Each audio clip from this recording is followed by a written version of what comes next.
de trabalho, respeite. É uma autoridade também, né? Se é uma dirigente de círculo de oração, respeite. É uma dirigente de círculo de oração. Se é um diácono, respeite, que é uma autoridade também constituída. Se é um presbítero, mais ainda, respeite, porque Deus levantou ele para estar cooperando na obra do Senhor, ao lado do pastor. Temos que entender. E Obadia, ele entendeu isso. Ele reconheceu, né, que o profeta era um homem de Deus. Meu Senhor, reconhecendo a autoridade espiritual do profeta de Deus. Veja, sustentando o profeta na perseguição. Veja, irmão, ele lá no palácio, como mordomo, como administrador, né, das finanças, como administrador do palácio ali, ele correu um certo risco. Ele pegou, quando Jezabel começou a perseguir, matar os profetas, né, ele pega 100 profetas, divide em 50 e 50, coloca 50 numa caverna, 50 em outra caverna, e ele vai alimentar esse profeta diante da crise. Já era uma crise, irmão. Imagine para ele conseguir pão e água para esses 100 homens, esses 100 profetas. 50 num canto, 50 no outro. Ele leva pão, e eu creio que constantemente, porque eles estavam ali dependentes daquela ação de Obadias. Isso é um exemplo para nós, irmãos. Isso demonstra o amor, demonstra a preocupação com os homens, com o povo de Deus. Isso nos traz um exemplo que, mediante qualquer crise, mediante aquilo que nós estamos enfrentando, que possamos ter esse sentimento do cuidado de um para com os outros. Obadias, ele se preocupou com os profetas, com os homens de Deus, e ele tomou essa atitude correndo o risco. E nós aqui não estamos muitas vezes nem correndo nenhum risco.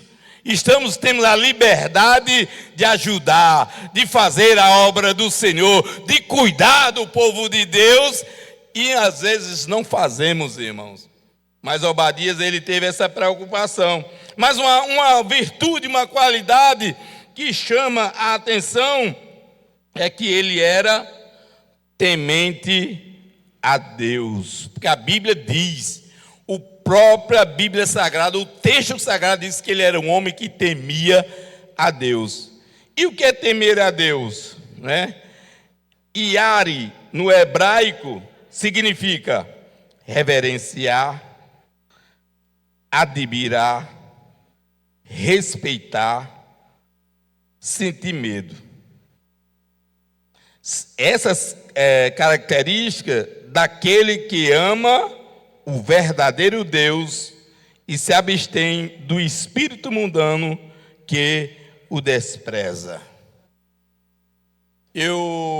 Muitas vezes, a gente no culto de doutrina, ali na Beira Rio, e a gente tem falado isso. E hoje, até hoje mesmo, na Escola Bíblica Dominical, nós chegamos também a mencionar a falta de temor a Deus. E isso tem crescido, tem aumentado. Às vezes a gente fala da falta de temor a Deus lá fora. Muitas vezes nós falamos da falta de temor lá com o pecador. Mas muitas vezes, irmãos, a falta de temor a Deus, ela tem se aumentado no meio da igreja. Porque temer é reverenciar, é admirar, é respeitar.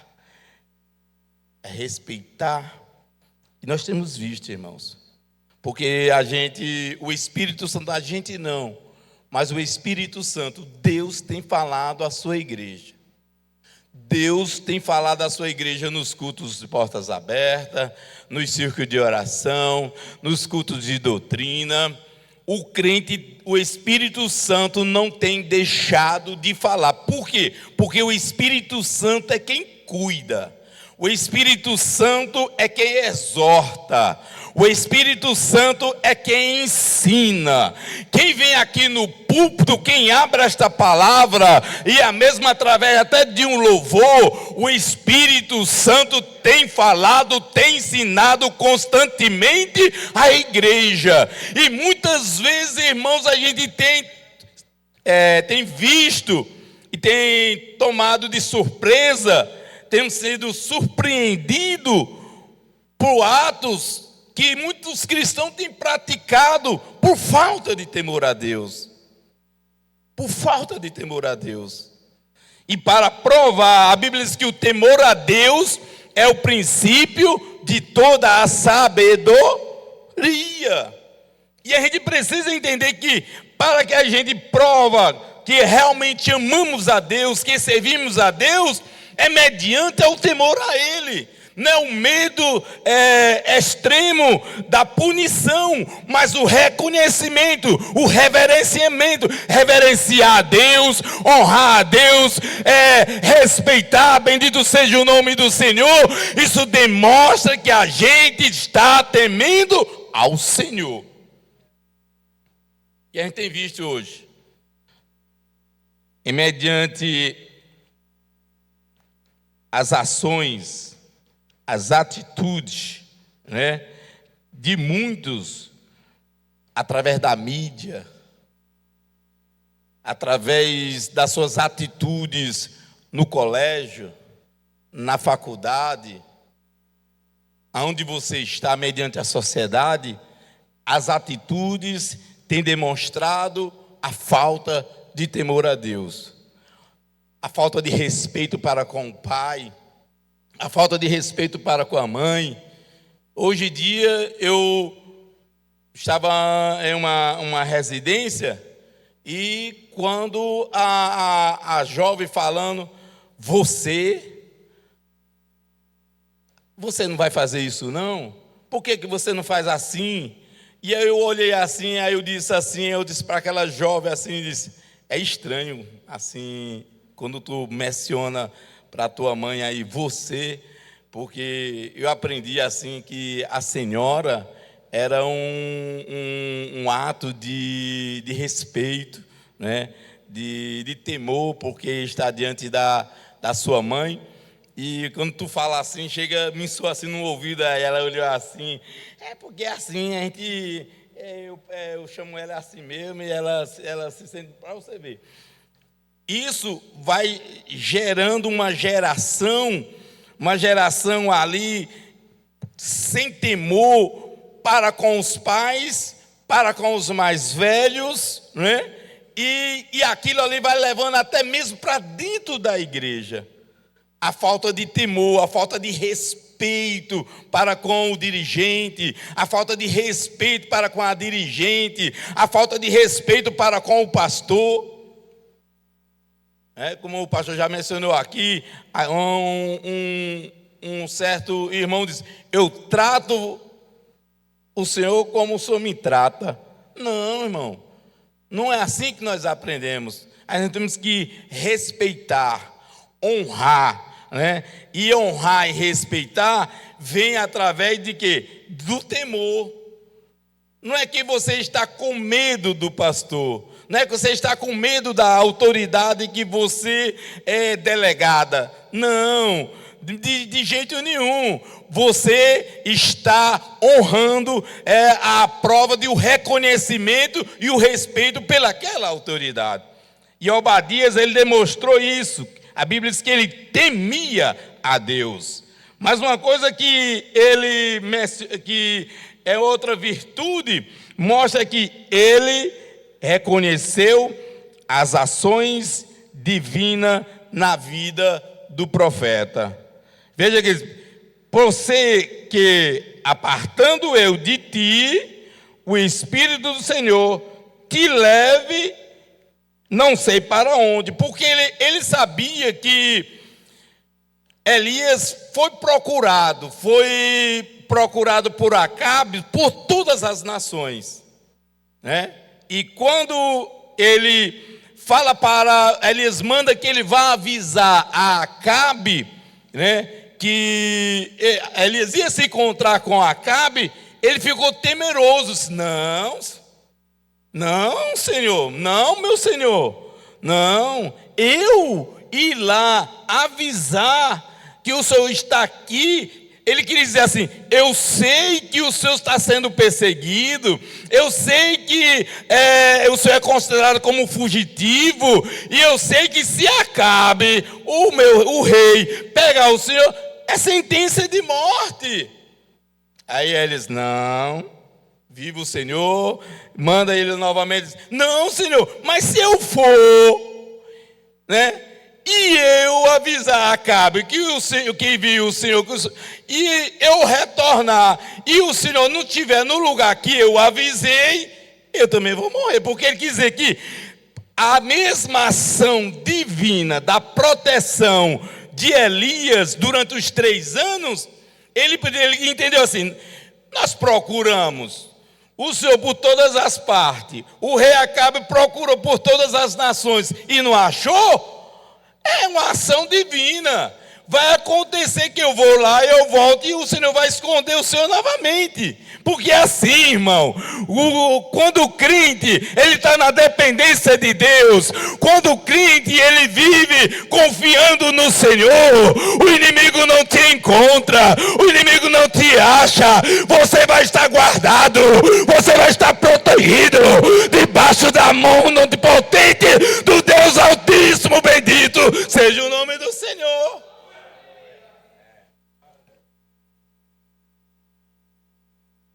Conta que uma certa jovem, ela chegou de viagem e devido ao horário, né, não teve como para chegar na sua casa, e ela ficou preocupada, né, devido ao horário, o lugar, e aí ela começou a clamar, né? Começou a clamar, a orar ao Senhor e dizer: Jesus, me cobre com teu sangue. Jesus, me cobre com teu sangue.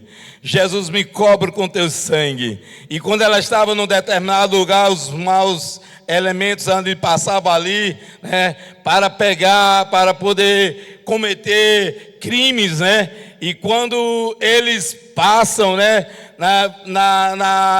perseguindo ela para tentar pegar ela, né? E quando ela chega num recanto assim, ela se esconde. E quando os camaradas chegam, né, para pegar aquela jovem, e quando os caras se assustam, porque no momento quando eles olham para ela, ela estava toda coberta de sangue. Eles se assustaram porque iam para pegar ela estava toda coberta de sangue. Eu acho que eles disseram: já fizeram algum mal antes de a gente chegar, mas deixa que ali já era a proteção divina sobre aquela jovem, porque Deus ele guarda, Deus ele livra, Deus ele protege os seus. Quem crê nessa palavra, dá um glória para ele, aleluia. E aí, Obadias, ele ficou temeroso, mas ele reconheceu que havia uma ação divina sobre a vida de Elias. Bendito seja o nome do Senhor.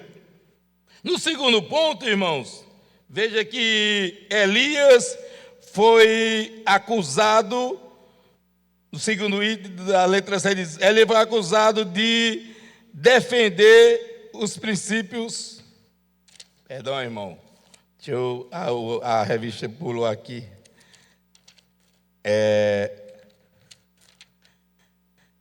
Veja que ele reconhecia a ação divina, né? Elias foi acusado de defender os princípios divinos. Ele chega a chamar de perturbador de Israel. Isto é, alguém que promovia agitação e tumulto. A causa da calamidade em Israel não era de Elias, e sim do pecado da nação confiada pelo iníquo Acabe. Todos os que proclamam a verdade de Deus são considerados como perturbador. Como é bom, né, irmãos? A gente ser considerado como perturbador, né, do povo, no sentido de contestar, de protestar contra o pecado, né? Mas sabendo que ali o problema da crise não era Elias, mas o problema da crise ali era justamente o pecado. Porque, irmão, toda vez que Israel se afastava do Senhor, vinha as consequências sobre a sua vida. No segundo ponto, irmão, da nossa lição, vai dizer que Elias diante dos profetas. Veja que naquele momento, quando Elias se apresenta, né, a Acabe, que profere, que proclama, né, para que Acabe ajuntasse o povo no monte, lá no monte Carmelo. Veja que o interessante é que a gente imagina que aquele monte, a distância, aquele monte seria ali por volta da cidade de Samaria, né? Seria ali tudo próximozinho. Mas não, irmão.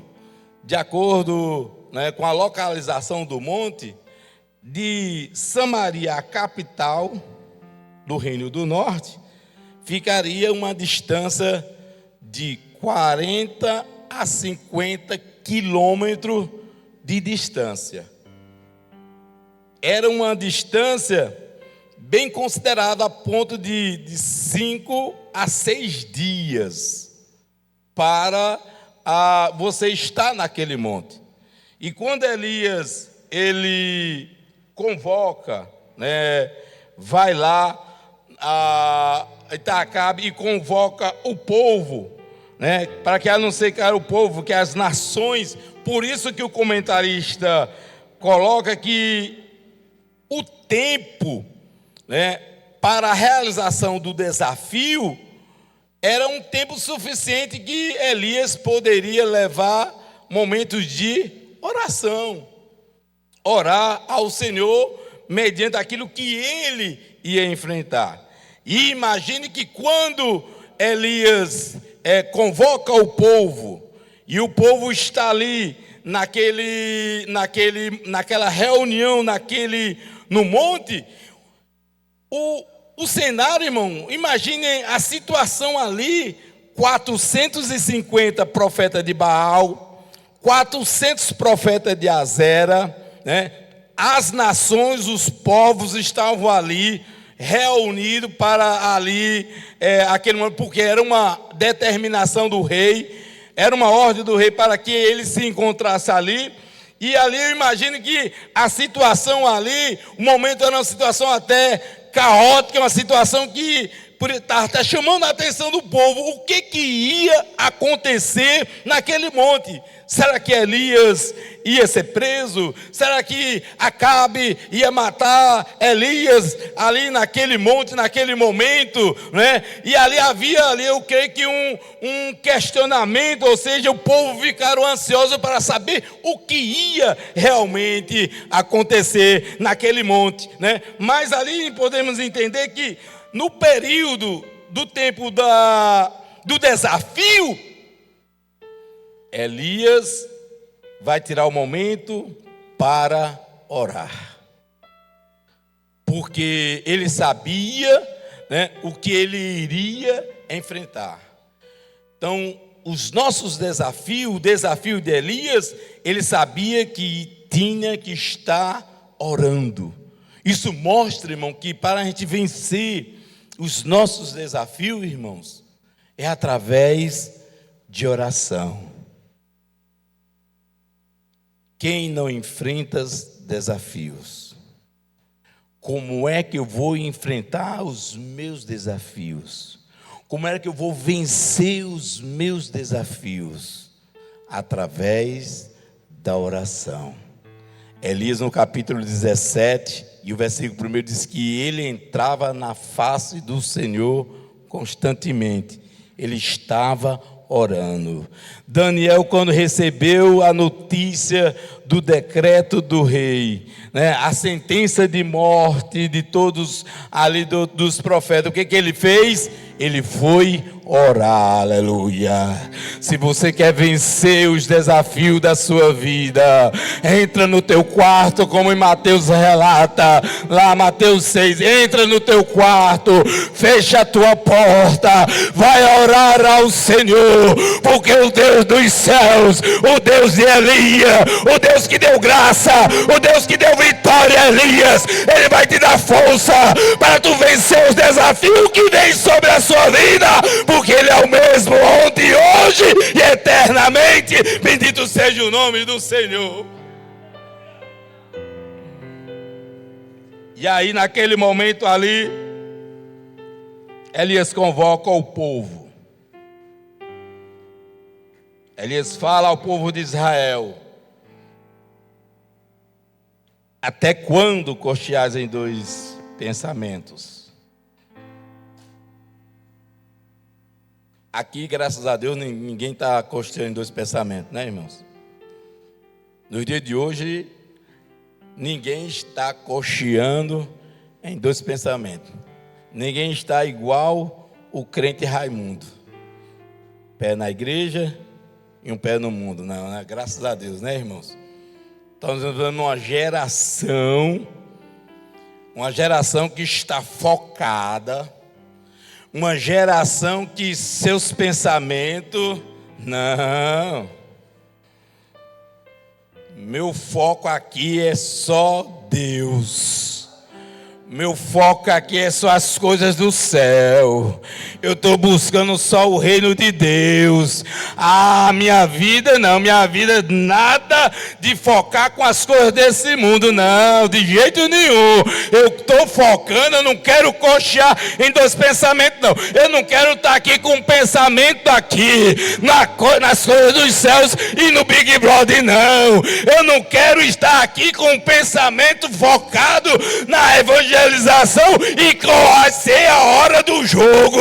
Não, meu pensamento aqui não é simplesmente como é que está a minha rede social, como é que está os meus seguidores, não. Eu não estou preocupado com as coisas, eu estou preocupado só nas coisas do céu.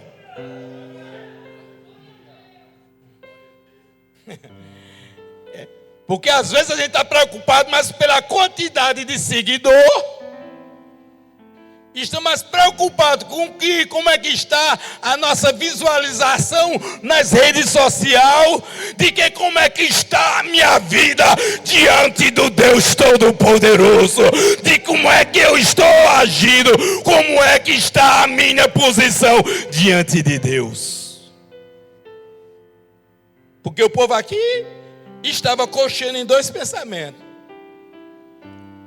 Na hora do culto, aleluia, glória a Deus.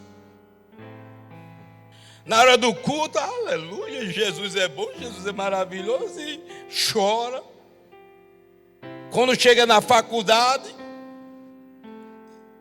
no trabalho, lá fora, o pensamento já não é mais as coisas de Deus. Quando está na igreja, aleluia, amém. Quando está com a coleguinha, quando está com um colega, aí vem aquelas conversas cruzadas, vem aquelas conversas que não tem nada a ver, aí está cocheando em dois pensamentos. E Elias aqui, ele chamou o povo. Ele disse: por que estás cocheando em dois pensamentos? Se o Senhor é Deus, seguiram. Quem está seguindo a Deus aqui? Quem está seguindo a Deus? Se você está seguindo a Deus, deixa os balaíns para lá. Deixa as coisas desse mundo para lá. O mundo passa, o mundo jaz no maligno. Deus tem coisa grande para fazer na tua vida. Deus tem coisas grandes para fazer na tua vida. Deus Deus tem bênção para ti. Deus quer te usar na obra. Deus quer usar o teu louvor. Deus quer usar a tua voz. Deus quer te usar nesta obra. E deixa as coisas do mundo para não coxia em dois pensamentos.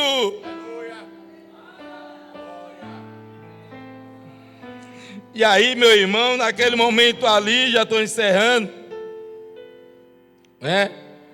Deus, Elias chama para o desafio, né?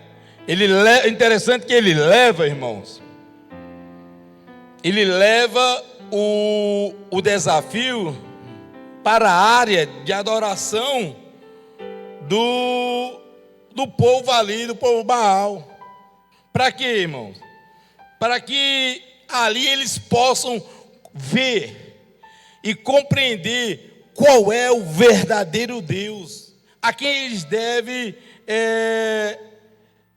servir. E o segundo ele diz assim: o desafio aos profetas de Baal, o duelo com os profetas de Baal foi um território onde ele costumavam o falso Deus da tempestade e que supostamente controlava o fogo, a chuva e os raios. Porque é tanto que o símbolo do profeta de Baal, do Deus Baal, era ele como se fosse segurando um raio. E era considerado como o Deus da chuva, o Deus da fertilidade, né, o Deus do fogo. Só que interessante, irmãos, que o povo que servia a Deus, o povo que viram Deus abrir o mar vermelho, o povo que viu Deus operar na saída do povo do Egito, o povo que tinha um conhecimento da trajetória do que Deus tinha feito, estavam coxando em dois pensamentos, estavam adorando a um Deus falso, um Deus mentiroso, né? E aí nós vamos ver que ele leva, né, para aquele local, e quando ele chega lá, né, ele pede para que pega dois bezerros, oferece deixa que eles escolhessem, e como eles mais dão ali, eles cortam aquele animal sobre o altar, e eles começam, irmão, pela manhã, clamando, e chega a um certo momento, porque era costume deles, eles começam a se cortar com lancete, né? Começa a cortar-se ali, a se jogar sobre o altar, a ponto de Elias aproveitar a oportunidade e a sua confiança a zombar daqueles homens. Grita mais alto. Quem sabe ele é um Deus, está falando. Quem sabe ele não está viajando. Quem sabe ele não está ocupado. Clama mais alto. Mas chega um momento ali, irmãos, que quando eles chegam a um certo horário, que eles dizem: para, chega, agora é minha vez. Chama o povo para perto. Mas uma coisa interessante que naquele momento ali, irmãos, que Elias faz, ele vai arrumar o altar. O altar está todo bagunçado. E o interessante é que Elias, quando vê o altar todo bagunçado, todo desmantelado, Elias, ele pega 12 pedras. E a Bíblia diz que as 12 pedras representavam as 12 tribos de Israel, né? Rúben, Simeão, Levi, Judá, Dan, Naftali, Gade, Azé, né? Issacar, Zebulon, José e Benjamim. E algumas versão você vai ver que Manassés, né, ele aparece porque representando ali José, o seu pai. Mas veja que naquele momento, quando ele pega aquelas 12 pedras, irmãos, tinha um significado, tinha um objetivo aquelas 12 pedras. Aquelas 12 pedras, ela significava a união das 12 tribos. Porque os irmãos sabem que o reino foi dividido. O reino do sul ficou com 2 tribos. A tribo Judá e Benjamim. O reino do norte ficou com as outras 10 tribos. O reino foi dividido. E quando Elias junta aquelas 12 pedras, ali tinha o povo que tinha o conhecimento. Isso mostra, irmão, que o reino dividido não pode subsistir. Não, está mostrando a unidade. Deus, Ele quer fazer coisa grande. Deus quer derramar o seu poder, o seu fogo sobre a igreja. Deus quer operar milagre no meio do seu povo. Mas a igreja não pode estar dividida. Tem que estar unida no mesmo propósito, no mesmo sentimento. Você não pode se achar que é de A. Você não pode se achar que é de B. Aí eu sou dali, eu sou da cola. Não. A união tem que haver entre o povo para que haja a manifestação da glória de Deus. Bendito seja o nome do Senhor. Aleluia. Pode observar, irmão, quando o reino rachou, veio consequência, né? Veio as consequências sobre o reino do norte.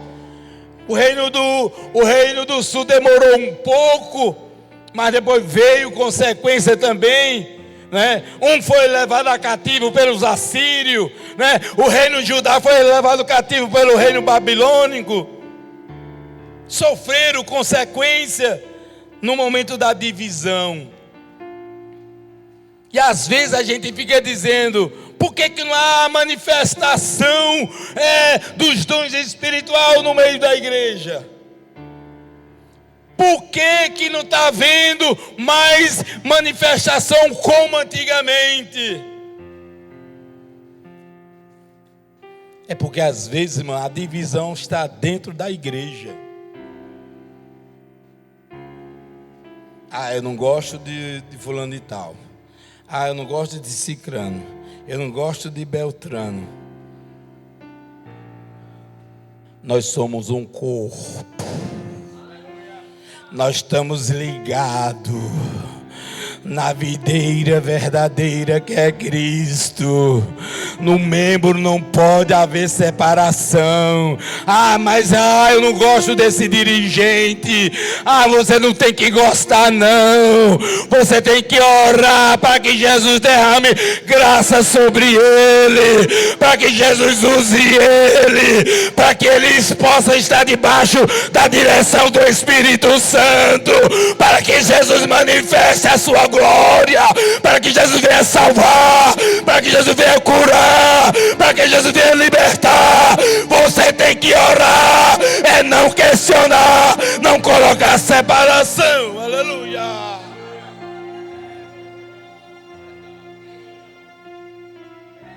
Não desce fogo se o altar estiver desmantelado. Se não haver união. Quando ele pega as 12 tribos, as 12 pedras representando, ele estava dizendo: olha, povo, vocês que se separaram, tem que haver união aqui. Deus fez a promessa para as suas 12 tribos. Não foi separadamente, não. Ele quer manifestar a tua glória. Ele quer mandar fogo e mostrar que Ele é Deus. Ei, galama, suricana, maha.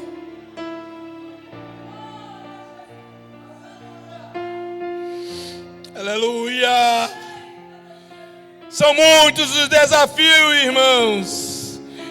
No dia que nós estamos vivendo não é fácil, né? Não está sendo fácil. Porque é assim, um quer de um jeito, outro quer do outro. Um acha de um jeito, o outro acha do outro. Não há um consenso.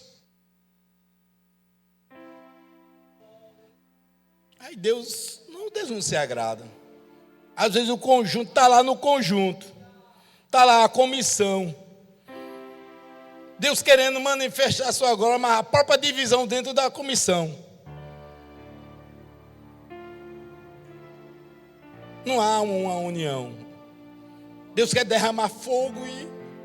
Rapaz, eu não sei por que é uma luta naquele trabalho. Ah, não sei por que é uma luta nisso, uma luta naquilo. A gente ora, porque o altar não está na posição correta. E aqui naquele momento ali, Elias, ele repara o altar. Ele vai colocando as 12 pedras. E o povo ali observando, aleluia. Ah, presbítero, eu almejo tanto a ser usado pelos dons espirituais. Eu gostaria tanto de ver a manifestação como antigamente. Aí eu lembro há 30 anos atrás como era. Não, irmão, sabe por quê? Porque o altar está fora do lugar. O altar tem que ser consertado. E o Deus de Elias é o mesmo Deus que nós adoramos nessa tarde. Bendito seja o nome do Senhor. O Deus de Elias não mudou. O Deus de Elias não mudou. O Deus de Elias é o mesmo. Quem crê, adora Ele nessa tarde. Bendito seja o nome do Senhor.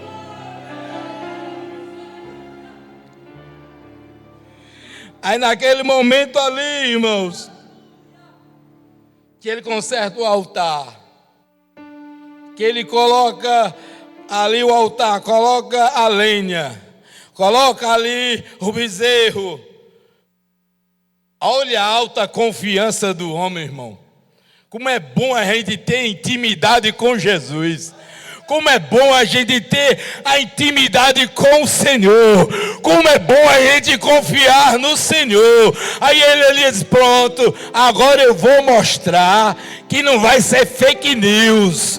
Vou mostrar que aqui quem vai derramar fogo é o Deus de fogo. É o Deus vivo, o Deus todo-poderoso. Vai, faz um rego aí, ó. Joga água, joga água. Joga água em cima da lenha. Joga água, porque não vai ser fake news, não. Não vai ser nada provocado, não. É o Deus verdadeiro que vai mandar fogo, aleluia. Isso se chama confiança. Isso se chama confiança e intimidade o Deus que ele servia. Que se fosse eu, pega a lenha mais seca aí, pega a lenha mais seca aí, né, um pouquinho de gasolina aí, joga um pouquinho de gasolina aí, mas ele joga é água, irmão. Joga água. E o interessante é que no momento que quando ele faz tudo isso, né, aí ele vai orar.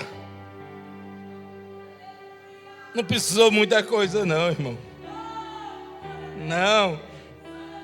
Ele só se pronunciou dizendo, o Senhor, o Deus de Abraão, o Deus de Isaac. Acho que quando o povo ouviram a oração de Elias, quando ele diz, o Deus de Abraão, aí o povo, eita, é o Deus de Abraão, o Deus do nosso pai, o Deus de Isaac, o Deus de Jacó. Aí é como se ele está dizendo, olha povo, o Deus que fez a promessa para Abraão, para Isaac, para Jacó, é o mesmo Deus que nessa tarde estou eu aqui orando, proclamando clamando para mostrar que é o Deus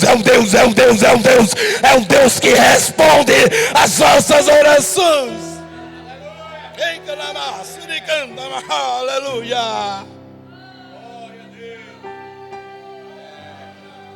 É como Elias dizendo assim: olha, vocês esqueceram da aliança que ele fez com Abraão. Vocês esqueceram da aliança que ele repetiu a Isaac. A mesma aliança ele repetiu a Jacó. E vocês são filhos descendentes da tribo de Israel. Aleluia. Aí naquele momento, ele não foi auto se exaltar, mas eu sou teu servo, e conforme a tua palavra fiz todas essas coisas.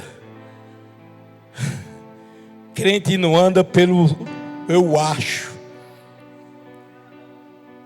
que deveria ser assim, eu acho que deveria ser assado, eu acho que deveria ser desse jeito. Não, o crente não anda pelo acho. O crente anda pela palavra do Senhor, pela orientação do Senhor. Aleluia. Ele, olha, eu tenho feito isso, meu Senhor, pela tua palavra. Bendito seja o nome do Senhor. Aí ele responde, Senhor, responde para que o povo conheça que tu és o Deus Todo-Poderoso. E diz a Bíblia que naquele momento, quando Elias estava orando, eu imagino o cenário, irmão. Imagine quando o povo olha para o céu. Aleluia. O céu muda. O céu mudou de repente. E de repente eles veem a tocha de fogo descendo do céu, do céu, do céu, do céu, e consumindo o holocausto. O Deus de fogo está aqui nessa tarde.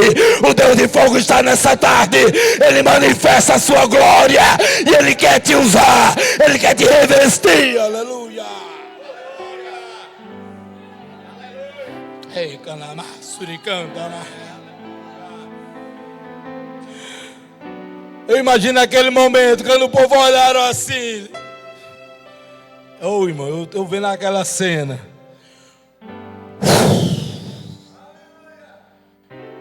Consumindo o holocausto. Lambeu até a água do rio. Aleluia. Esse é o Deus que você está adorando nessa tarde. Aleluia. É o Deus Todo-Poderoso. O Deus que responde com fogo.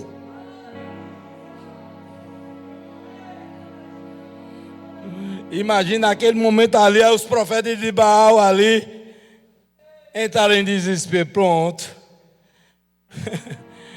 A gente passamos a tarde todinha, a manhã todinha, né? E esse homem, né? Sozinho, irmão, estava lá sozinho ele. Por quê? Era ele contra os 800 e contra o próprio povo dele. Que o povo dele estava lá, tudo coxando em dois pensamentos. Mas que possamos confiar que Deus está conosco para nos ajudar. Amém? Eu não sei qual é os teus desafios. Eu não sei o que é que você está enfrentando. Mas eu quero dizer nessa tarde, o Deus que estava com Elias é o mesmo que está nessa tarde aqui. Aleluia. Ele quer te dar a vitória. Ele quer te dar vitória. Conserta, tira aquilo que não te agrada ao Senhor. Tira aquilo que está servindo de embaraço. E tu vai ver Deus chegar. Deus vai te dar vitória. Bendito seja o nome do Senhor. A vitória vai vir porque Deus, Ele promete estar conosco. Bendito seja o nome do Senhor.